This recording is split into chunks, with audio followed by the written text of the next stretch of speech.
परम पूज्य श्री साहिब जी, मंगलमय पूजनीय संत समाज, पूजनीय साध्वी समाज, सम्माननीय सज्जनों और देवियों, सदगुरु कबीर साहब कहते हैं, मत सुन मानिक हृदया बंद निवारहु हो। अटपट कुम्हरा करे कुम्हरैया, चमरा गाँव न बाँचे हो। ये लंबा पद है, लेकिन इन्हीं दो पंक्तियों पर थोड़ी सी कुछ चर्चा करते हैं। साहब कहते हैं, मत सुन मानिक।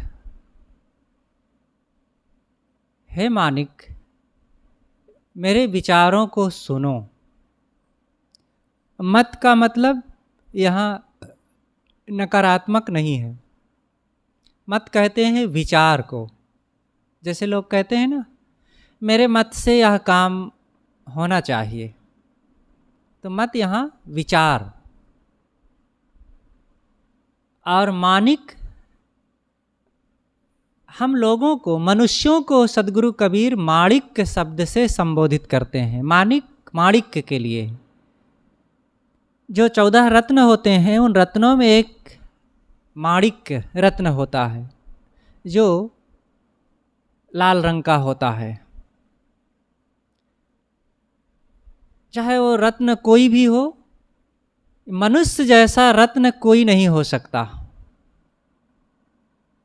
वो तो पत्थर है, मनुष्य ने ही उसकी कीमत को बढ़ाया है और उसका उपयोग माना है, नहीं तो कुछ नहीं है। क्या उपयोग है? जितने रत्न हैं, कोई भी रत्न हो, इन सबको मनुष्यों ने न जाने क्यों इतने कीमत बढ़ा दिया है। ना वो खाने के काम में आ रहे हैं, ना पीने के, ना पहनने के, ना ओढ़ने के, ना बिछाने के, कौनों काम तो नहीं आते हैं। सोना चांदी किसी के पास ज़्यादा हो जाए तो क्या करते हैं? उसे पेट भर जाता है, भूख मिट जाती है, ठंडी गर्मी दूर हो जाती है। पहन लो, शरीर में इधर उधर लटका लो। लोगों ने उसकी कीमत बढ़ा दिया है, तो उसको बेच बाच करके हाँ उपयोगी चीज़ें ले सकते हैं। तो मनुष्यों के कीमत बढ़ाने के कारण ये उससे पैसे मिलते हैं। नहीं तो सबसे महत्वपूर्ण और असली धन अगर कोई है तो वह है भोजन। भोजन से बड़ा कोई भी धन नहीं होता है। भोजन मिल जाए, बस संसार की सारी संपदा मानो हमें मिल गई।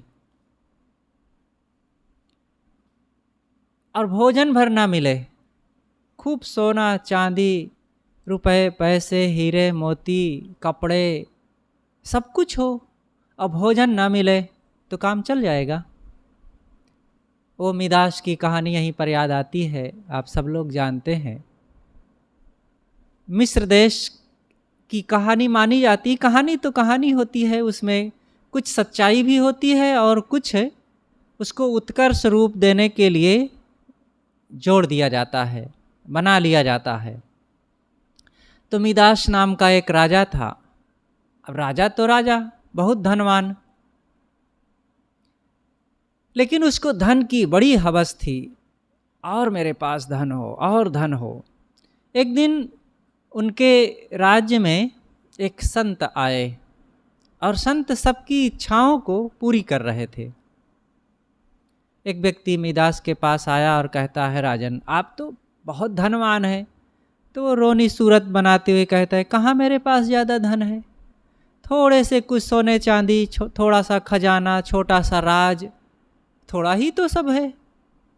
अरे मैं तो इतना धन चाहता हूँ, इतना धन मेरे पास हो जाए कि जिस चीज़ को छू लूँ सब सोना बन जाए।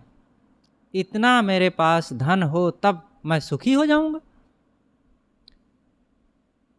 तो उस व्यक्ति ने कहा कि देखो महाराज जी आए हुए हैं, उनके पास जाओ और वे सबकी इच्छाएं पूरी कर रहे हैं, तो आप अपनी इच्छा व्यक्त कीजिए, जरूर वो पूरी करेंगे।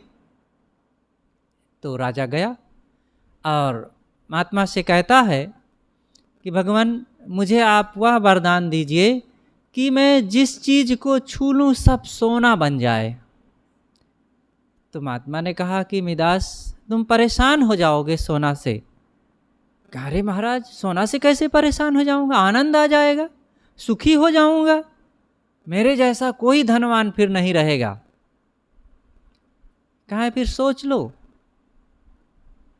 कहा सोच लिया, मैंने सोच करके ही कहा है, आप मुझे यह वरदान दीजिए कि मैं जिस चीज़ को छू लूँ सब सोना बन जाए। कहा ठीक है जाओ, जो चीज़ छू लोगे सब सोना बन जाएगा।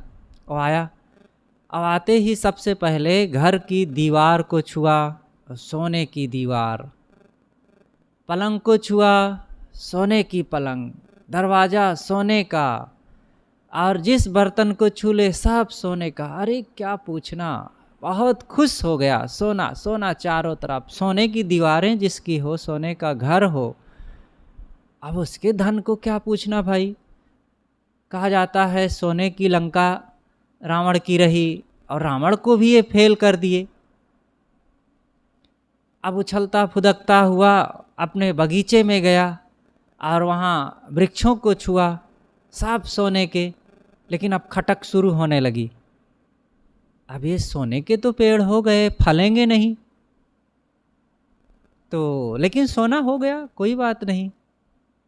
अब ये सब करते करते, सोना बनाते बनाते काफ़ी थक गया, तो भूख लगी, उसने भोजन मांगा घर से, तो भोजन आया। जैसे ही रोटी को छुआ, अब सोने की रोटी, अब सोने की रोटी तो दांत से कटे नहीं, अब भूख कैसे मिटे। चावल को छुआ, सोने के चावल, तब दुखी हो गया। फिर कहता है पानी लाओ, पानी से प्यास बुझा लूँ, ये तो अब सोने की रोटी में कैसे खाऊं। अब पानी जैसे आया, गिलास को छुआ, सोने की गिलास, सोने का पानी, पानी भी नहीं पी सकता। अब भूख के मारे परेशान, अब पेट में तो कुछ चाहिए, चाहे जितना सोना हो, सोना खा नहीं सकता। रोने लग गया। उसकी बेटी आई, पिता को रोते हुए देख करके उसके आंसू पोंछने लगी, गोद में बैठ गई, और जैसे ही वो छू गई, अब वो बेटी कहाँ, सोने की 30 किलो की मूर्ति बन गई। अब बड़ा वजन लगने लगी, अब वो ना बोलती है, ना डोलती है, ना हंसती है, परेशान, ना भूख मिट रही, ना प्यास बुझ रही, और ना बेटी का प्यार, ना पत्नी से मुलाकात। अब वो पत्नी भी, सब जिसको छू ले सब सोना सोना। दौड़ा गया संत के पास, महाराज ये वापस कर लीजिए सोना, मैं तो बहुत दुखी हो गया। कहे भाई मैंने तो पहले ही कहा कि सोना से तुम परेशान हो जाओगे। तो ये चीज़ें किसी के पास हो जाए, रुपया पैसा सोना चांदी आदि, तो क्या करेगा, खाएगा उतना ही 2 रोटी। बल्कि ज़्यादा धनी जो हो जाते हैं, इनकी तो भूख और कम हो जाती है, खुराक कम हो जाती है, चीज़ों से सुख नहीं मिलता है। चीज़ें चाहे जितनी बढ़ जाए, मन में एक केवल ख्वाहिश रहती है, हमारे इतने ये है, अहम हमारे अंदर बनता है, केवल कुछ मिलता उलता नहीं है। इसलिए कभी मन में लालसा नहीं होनी चाहिए कि ये हो जाए वो हो जाए तब हम सुखी हो जाएंगे। साहब कहते हैं कि तुम अपने जीवन को बदलो, तुम माणिक हो, बहुत अनमोल कीमती जीवन ये पाए हो, और इस कीमती जीवन को पाकर के अपने मन के विकारों को मिटाओ। हृदया बंद निवारहु हो। साहब संबोधन में कहते हैं कि तुम माणिक हो, बहुत कीमती रत्न हो, ऐसा तुम्हारा ये जीवन है, लेकिन इस जीवन को पाकर के काम क्या करना है। हृदया बंद निवारहु हो, हृदय के बंधनों का निवार करो, निर्वार त्याग करो। वो बंधन क्या है, वो बंधन है विषयाशक्ति, विषयों की आसक्ति। कितने विषय हैं, कौन कौन है, 5 विषय, शब्द स्पर्श रूप रस गंध, 5 विषयों के लिए 5 इंद्रियां हैं सबके पास। बच्चे लोग भी सबको ठीक से सुनेंगे।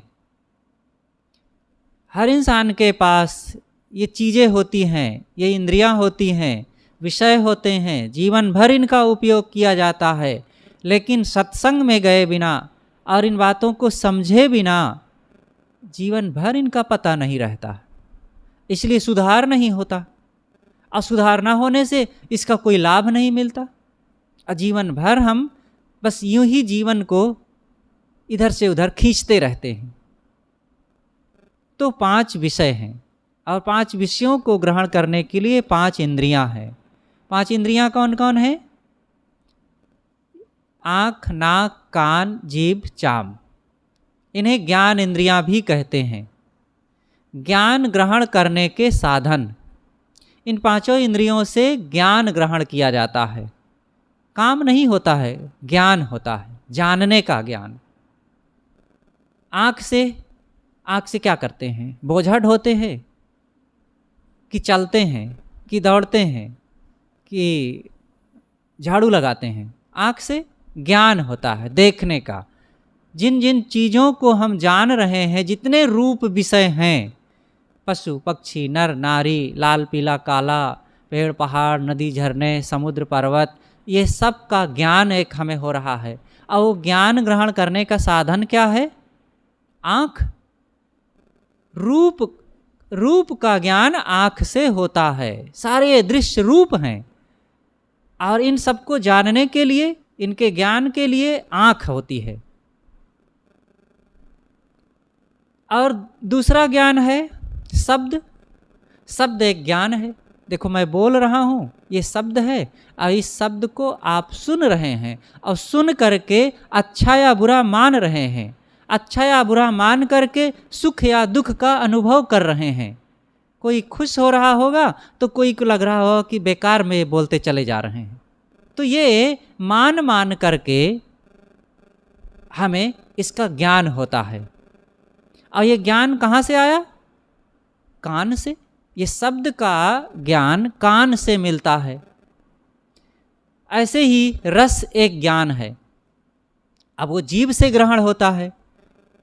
खट्टा, मीठा, चरफरा, नमकीन, कसैला, ये जो 6 रस हैं, इसका ज्ञान जीभ से होता है। गंध का ज्ञान नाक से, स्पर्श का ज्ञान त्वचा से। तो ये 5 जो इंद्रियां हैं, 5 विषयों को ग्रहण करने के लिए साधन है, इसीलिए इसे ज्ञान इंद्रियां कहते हैं। और कर्म इंद्रियां भी होती हैं। वो कर्म इंद्रियां जिनसे कर्म किया जाता है, ज्ञान नहीं, कर्म। और वो हैं हाथ, पैर, मुख और मलमूत्र त्याग की जगहें। ये 5 हो गए, इनसे कर्म होते हैं। हाथ से पकड़ना, छोड़ना, उठाना, धरना, ये कर्म हो रहा है। पैर से चलने का कर्म होता है। मुख से बोलने और खाने की क्रिया होती है। और मलमूत्र त्याग की क्रिया, ये सब कर्म है। तो खास जो संवेदनशील है, जो हमारे जीवन में बंधन का कारण बनते हैं, वो हैं ज्ञान इंद्रियां। आँख, नाक, कान, जीभ, चाम। इनका बड़ी सावधानी से उपयोग करना चाहिए, नहीं तो ये जरूरी भी है। और असावधान होकर आसक्ति मोह बना करके इन विषयों को जब ग्रहण करेंगे तो यही दुख देने लग जाते हैं। खाए बिना काम नहीं चलेगा, खाना पड़ेगा। लेकिन अब खाने में आसक्ति बना लिए और ज़्यादा खाने लग गए, गलत खाने लग गए, दुर्व्यसन करने लग गए, हिंसक चीज़ें खाने लग गए। देखो अब यहीं पर दोष हो गया। खाना जरूरी है, लेकिन जब सावधानी से नहीं खाएंगे तो वही दोष बन जाएगा, दुख का कारण, बंधन का कारण हो जाएगा। देखना जरूरी है। आँख हैं, बिना देखे कैसे चलेंगे? आँखों में प्लास्टर तो नहीं कर लेंगे। और देखना बहुत ज़रूरी है, लेकिन अब देखने में मोह बनने लगता है। नर नारियों के प्रति मोह, दृश्यों के प्रति मोह, प्राणी पदार्थों के प्रति मोह। और ये मोह कर करके, और ये रूप की आसक्ति आज कितना संसार में फैली हुई है। ये रूप में ही सब पाजी बने हुए हैं। जो रूप में आसक्त हो जाए उसे पाजी कहते हैं। अब आज पाजीपन संसार में कितना है। और कौन सा आकर्षण की चीज़ है? जिन नर नारियों में लोग आकर्षित होकर के संसार में नाजायज कर्म करते हैं, चारों तरफ दुख देते हैं, दुखी होते हैं, क्या है? अविद्या, अज्ञान का प्रभाव है। सुबह चर्चा जो आई थी, आवरण, अज्ञान का आवरण छाया रहने से इन्हीं रूपों में आसक्ति हो जाती है। अब आसक्ति की कोई चीज़ थोड़े है, जिस रूप में आसक्त हुए उसमें क्या है? ऊपर चमड़ा है लिबलिबाता हुआ पसीना से, और भीतर में खून भरा है, अंदर में हड्डियां हैं, ऊपर बाल है और मांस है, और वही में खुरच जाए तो मवाद निकल आएगी। अब इसमें कौन सी चीज़ बड़ी प्यारी है? खून ज़्यादा अच्छा लगता है कि चमड़ा ज़्यादा सुंदर है, कि हड्डियाँ ज़्यादा सुंदर है, कि पसीना ज़्यादा अच्छा लगता है, कि बाल बहुत अच्छा लगता है? इनमें से कोनो चीज़ तो अच्छी नहीं। जिस बाल से बड़ा प्रेम है, नारियां अपने बाल को या दूसरे के बाल को देख करके, अरे उनके बाल बड़े अच्छे हैं, अब वही एक बाल जब थाली में गिर जाता है तो पुरुष तो डपट पड़ते हैं पत्नी पर। बाल बहुत प्यारे हैं तो अच्छी बात है, तो एक बाल क्या, 2-4 बाल भोजन में गिर जाए तो कोई हर्ज नहीं होना चाहिए। लेकिन नहीं, ये केवल मन का व्यामोह है। विषयों में आसक्ति बना करके सारा दुख हमारे जीवन में आता है। इसलिए साहब कहते हैं, हृदया बंद निवारहु हो। हृदय के बंधनों का त्याग करो। हृदया बंद निवारहु हो, ये मन का मोह, इनका त्याग करें। जब तक ये मोह बने रहेंगे और दुख पर दुख लगे रहेंगे हमारे पीछे, सद्गुरु कहते हैं कि मत सुन मानिक, मत सुन मानिक, हृदया बंद निवारहु हो। हृदय के बंधनों का त्याग करो। अटपट कुम्हरा करे कुम्हरैया, चमरा गांव न बाँचे हो। साहब आगे कहते हैं, एक कुम्हार है और वो कुम्हार पना करता है। कुम्हरैयापन, कुम्हार का क्या काम होता है? बर्तन बनाने का काम। तो साहब कहते हैं, एक कुम्हार वो बर्तनों को गढ़ता है। अटपट कुम्हरा करे कुम्हरैया, चमरा गांव न बाँचे हो। ये मन एक कुम्हार है और ये बर्तन तैयार करता है, लेकिन कैसा बर्तन? चमड़े का बर्तन, चमड़े का गांव तैयार करता है। वो चमड़े का गांव कौन सा है? ये शरीर ही तो चमड़े का गांव है। और इसको ये मन रूपी कुम्हार अटपट कुम्हराईपन से बनाता रहता है। विचार करें, इसमें क्या रखा है? साहब कहते हैं कि ये मन हमारा बड़ा चालबाज है और टेढ़ा मेढ़ा काम करता है। हमें सही दिशा में सही काम करना चाहिए। अटपट कुम्हरा करे कुम्हरैया, कुम्हार ये मन है और मन बड़ा टेढ़ा मेढ़ा काम करता है। सही काम करना चाहिए। मन बड़ी विचित्र चीज़ है, बड़ी अद्भुत चीज़ है, बड़े काम की चीज़ है। हम मनुष्य का मन जो है बड़ा संवेदनशील, बड़ा तेज और बड़ा उपयोगी है। सुबह की चर्चाएं जो हो रही थी कि मनुष्य का मन जो है बड़ा तेज है और बड़े काम का है।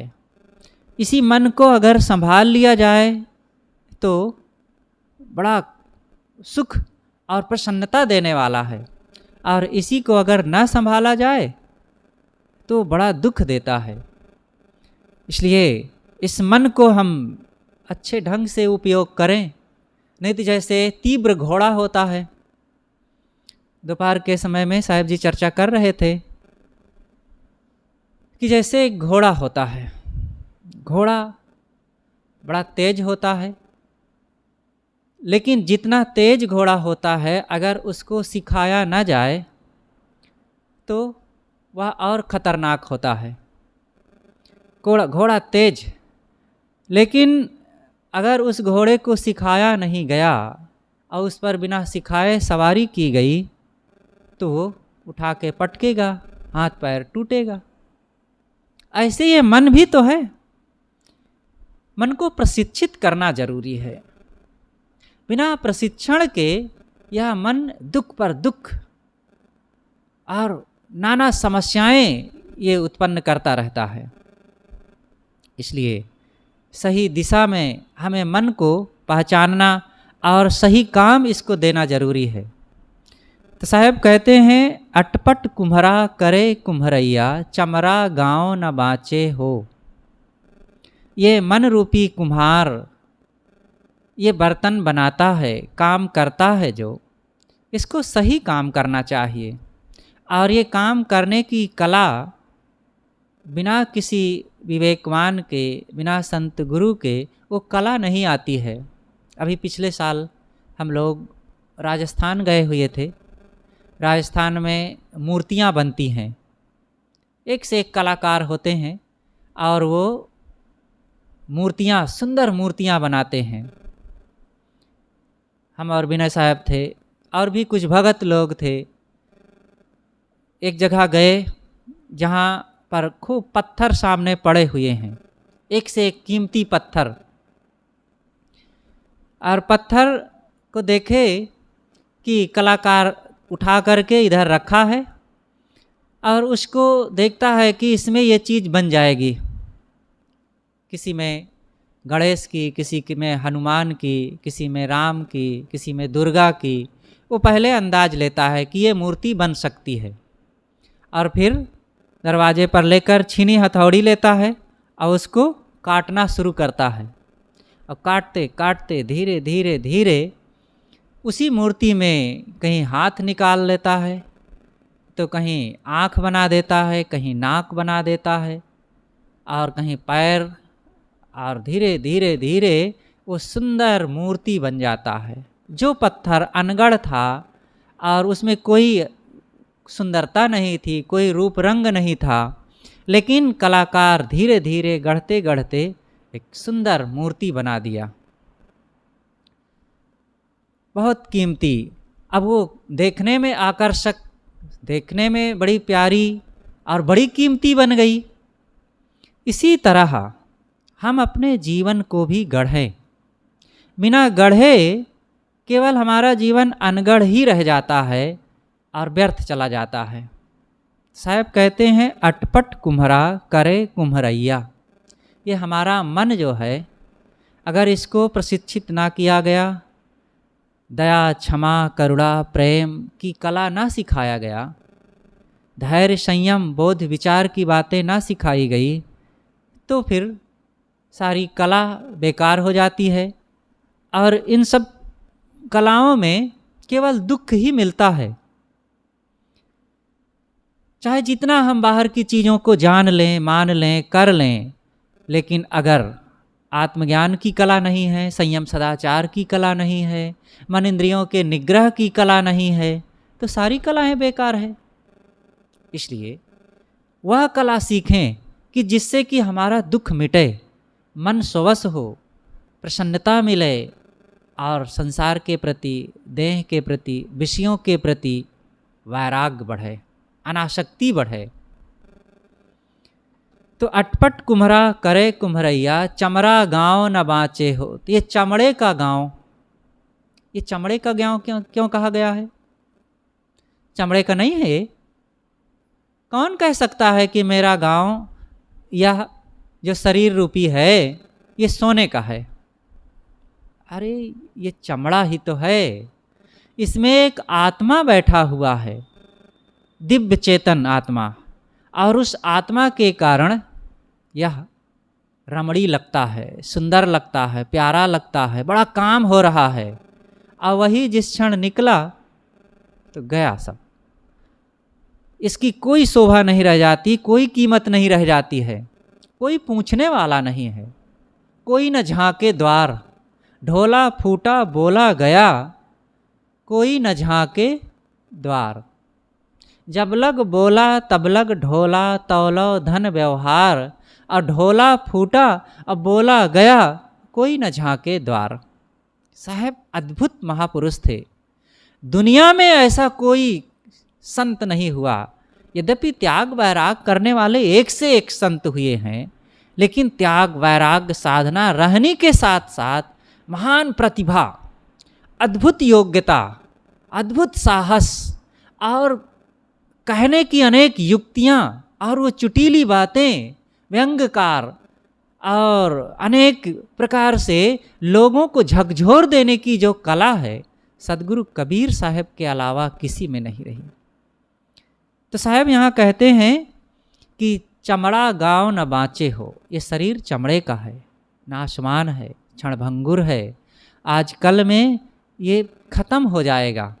इसी के मोह में पड़ करके, इसी की आसक्ति बना करके हम भजन नहीं कर रहे हैं, साधना नहीं कर रहे हैं और कर्मों में पवित्रता नहीं ला रहे हैं, संयम सदाचार नहीं ला रहे हैं, बल्कि इसके विपरीत नाना दोष, दुर्गुण, दुर्व्यसन, दुराचार, पापाचार, राग द्वेष बढ़ा रहे हैं। ये गलत है। दूसरों के लिए गलत है ही है, लेकिन हमारे लिए गलत है। अनादिकाल के इस भटकाव प्रवाह में आज ये सुंदर स्वर्णिम अवसर जो मिला है, इसको असावधानी में बिताना है। जागे उत्तिष्ठत जागृत प्राप्त वरानि बोधत। ऋषियों के ये घोषणा है कि उठो जागो और महापुरुषों के पास जा कर के बोध प्राप्त करो। कब बोध प्राप्त करेंगे? जब बूढ़े हो जाएंगे, असमर्थ हो जाएंगे, ढीले हो जाएंगे, उठना बैठना मुश्किल हो जाएगा, तब तो संभव नहीं। और 4 दिन में शरीर ही समाप्त हो जाएगा, फिर तो कोई बात ही नहीं। आज जगने का समय है। ये बहनें भी, ये भाई लोग भी आज सावधान हो करके यह काम करें। मानव तन का ये स्वर्णिम अवसर है। इस अवसर में जो बन सके, लूट सके तो लूट। कहा गया है ना, राम नाम की लूट है, लूट सके तो लूट। ये लूटने का समय है। आइए ना लूट करके, संसार के विषयों को लूट लूट करके हम खुद लूट जाते हैं।